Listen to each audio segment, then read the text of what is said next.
If you watched my other video on replacing the resistor bank, which is still here on the floor, I replaced this yesterday. And got a big long trip to go today, and guess what? I got no heat. Let's see if this makes it work. Uh-oh.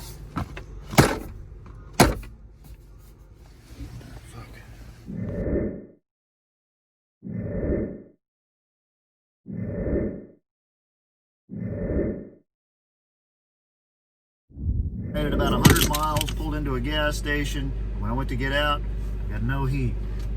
Currently, I have no heat. And if I smack up onto this dash, the heat comes back on. That's no fun. So I'm going to replace the squirrel cage fan this time. If this doesn't fix it, I don't know what it is. There's 100 videos out there showing you how to replace this fan, so I figured I ought to make one more. It is a thoroughly miserable day outside. Seems like I'm always working on this thing in the rain. That's what I was trying to avoid the other day by getting on that problem early. But I guessed, and I guessed wrong. So now I'm in here again. Same as last time. Pieces go flying, same as last time.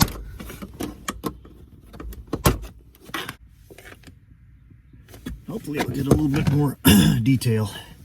That's the trickiest part of changing this fan out, is getting this plug out.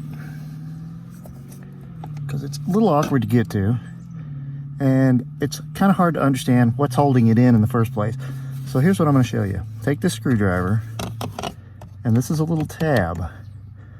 Push against this tab, and it's going to release the only thing that locks this in. So we push, and we pull down on the wire, and it pops right out. It's very easy. Now that I got it out, I'll show you. See this little tab? Man, that thing's nasty. I wonder if that's part of the problem.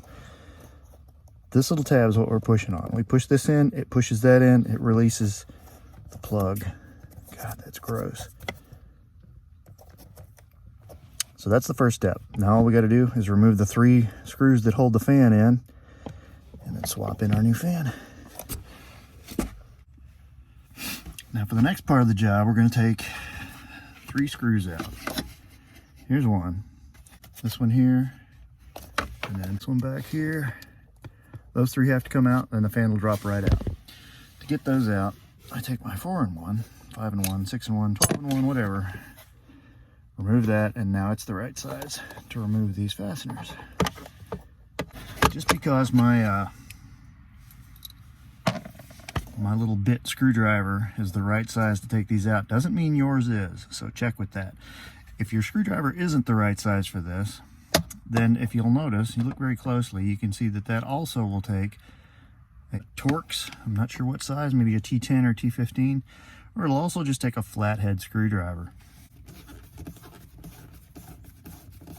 All right, that's number 2 out. Already flopping around some. Let's go after number 3, which number 3 is actually the easiest one to get to because you can see it, you can see what it's doing.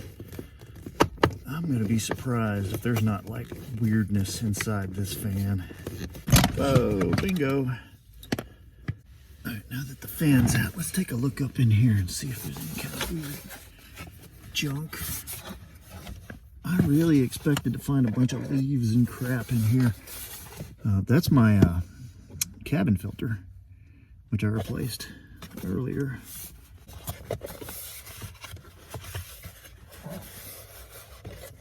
So here's my fan I just removed. It sounds a little wonky when you do that. This fan's got 265,000 miles on it. I don't have any idea how much the junkyard one has. You can tell this is a junkyard part because it's got that paint mark on it. Let's see what it sounds like when we spin it. It sounds quieter, right? We're not gonna know until we put it in. So let's put it in. Now there's no trick to putting this back in. You just put it back in. It just goes back in. It's a big peg that goes in a hole. I mean, how much explanation do you need? Come on, guy, think. The trickiest part of this is getting your first screw in. Make sure that wiring is out of the way. Now let's get our first screw started. More easily done than said.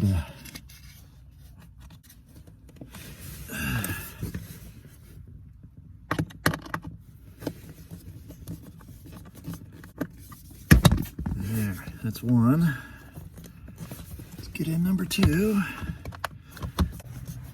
The things typically with a little motor like this go wrong is that the brushes in it wear out, or you end up with a bad spot on the armature where it actually is supposed to make its connections.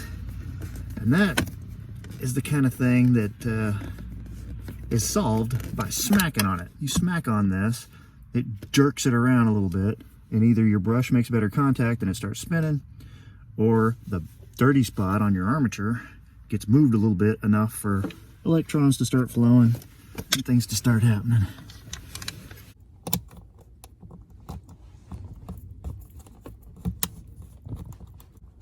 All right, let's fire it up and see if it works now.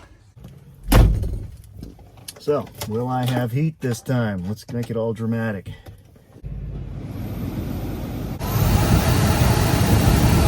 Whoa. She's blowing good, and it's quiet. I like that.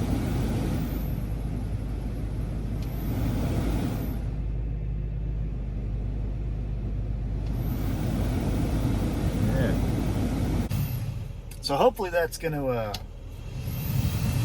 make that problem go away once and for all. If not, you'll see another video next week. Probably of me asking you what to check, because that's all the tricks I know for getting that little problem to go away. Hopefully you're learning something off of this stuff and having fun watching these videos. If you are, click like, click subscribe, follow along, and thank you to everybody that's already subscribed. We're building the channel a little bit. I'll have some more fun stuff for you next week. See ya!